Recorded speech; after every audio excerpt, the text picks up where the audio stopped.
किसान साथियों, सौंफ एक मसाले की प्रमुख फसल है। इसका उपयोग खाने एवं औषधि के रूप में भी बहुतायत में किया जाता है और इसके अलावा सौंफ की खेती हमारे देश में करीब 3 से 4 राज्यों में मुख्य रूप से की जाती है, जिसमें 3 राज्य मुख्य हैं। पहला राजस्थान और दूसरा गुजरात एवं इसके बाद उत्तर प्रदेश में की जाती है। उत्तर प्रदेश के कई किसान साथी ऐसे ज़िले हैं जिनमें सौंफ की खेती की जाती है। आज हम आपको बताएंगे सौंफ की कौन सी उन्नत किस्में हैं। सौंफ की मुख्य प्रकार से 3 उन्नत किस्में हैं जो इन तीनों राज्यों में उगाई जाती है। पहली किस्म है RF 101। इस किस्म को 2005 में विकसित किया गया था। इसकी उपज क्षमता लगभग 1 एकड़ में 7 से 8 कुंटल है। यह किस्म 150 से 160 दिन में पककर तैयार हो जाती है। किसान साथियों, हम जो भी आपको मात्रा बताएंगे वही प्रति एकड़ के हिसाब से बताएंगे। आपके पास जितनी भी खेती हो उसके हिसाब से आप उसका चयन कर सकते हैं। इसके बाद दूसरी वैरायटी आती है RF 125। इस किस्म को 2006 में विकसित किया गया था। इसकी उपज क्षमता भी लगभग 7 से 7.5 कुंटल प्रति एकड़ है। यह किस्म 130 से 140 दिन में पककर तैयार हो जाती है। इसके बाद तीसरी जो किस्म है वो बहुत ही लाजवाब किस्म है 143।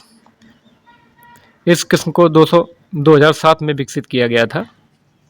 इसकी उपज क्षमता करीब 8 से 9 कुंटल प्रति एकड़ है। यह किस्म भी 140 से 150 दिन में पककर तैयार हो जाती है। सौंफ की खेती मुख्यतः खरीफ एवं रबी दोनों मौसम में ही की जा सकती है, लेकिन रबी के मौसम में सौंफ की खेती करने से हमें उत्पादन अधिक प्राप्त होता है। अब मुख्यतः यह खेती रबी के मौसम में ही की जाती है। गेहूं की कटाई के बाद इसको बोया जाता है। खरीफ में इसकी बुआई जुलाई माह में तथा रबी के सीजन में इसकी बुआई अक्टूबर के आखिरी सप्ताह से लेकर नवंबर के प्रथम सप्ताह तक की जा सकती है। और इसमें किसान साथियों हमें भूमि की तैयारी विशेष रूप से अच्छी तरीके से कर लेनी चाहिए, क्योंकि सौंफ की खेती बलुई मिट्टी में नहीं हो सकती है। बलुई मिट्टी को छोड़कर हम किसी भी प्रकार की भूमि में इसकी खेती कर सकते हैं। इसकी खेती मुख्य रूप से दोमट व काली मिट्टी में उपयुक्त मानी जाती है, क्योंकि इसमें इसकी अच्छी पैदावार देखने को मिलती है। और इसको बोते समय हमें खेत में पाटा चला देना चाहिए और समतल करके इसकी बुआई हमें क्यारियों में करनी चाहिए। क्यारियों में इसकी बुआई करने से किसान साथियों क्या होता है, जब अचानक बारिश हो जाने से पानी भरेगा तो हमारे फसल में नुकसान नहीं होगा, फसल हमारी पूरी तरह बची रहेगी। और इसकी अच्छी पैदावार के लिए हम किसान साथियों अंतिम जुताई के समय इसमें 20 kilo phosphorus, 10 kilo potash, 5 kilo sulphur एवं 5 किलो वेंटोनाइट कोटेड जैविक ग्रेनुलर एवं 5 किलो सरसों की खली या नीम की खली अवश्य देनी चाहिए। इससे कीट और फंगीसाइड की समस्या हमारी कम से कम आएगी। बीज की मात्रा सभी किस्मों की लगभग 5 किलो प्रति एकड़ ही रहेगी। ज़्यादातर बुआई छिटकुआ विधि से की जाती है। इसमें निर्धारित बीज की मात्रा एक समान छिटक कर या हाथ से मिट्टी में मिला देते हैं एवं इसकी रोपण विधि द्वारा जब हम बिजाई कतारों में करते हैं तो इसकी बीज मात्रा जितनी बीज हम छिटकुआ विधि से लेते हैं उसकी आधी हो जाती है। सौंफ को अधिक सिंचाई की आवश्यकता होती है किसान साथियों। बुआई के समय खेत में यदि नमी कम है तो 4 से 5 दिन में हमें सिंचाई कर देनी चाहिए। और इसके बाद जब बीज हमारा 2 से 3 इंच जमा हो जाए और 13 से 17 दिन की हो जाए पौध हमारी, या करीब कह सकते हैं 1 महीने की पौध हो जाए, उसके बाद हमें 17 से 18 दिन के अंतराल पर इसकी सिंचाई करते रहना चाहिए।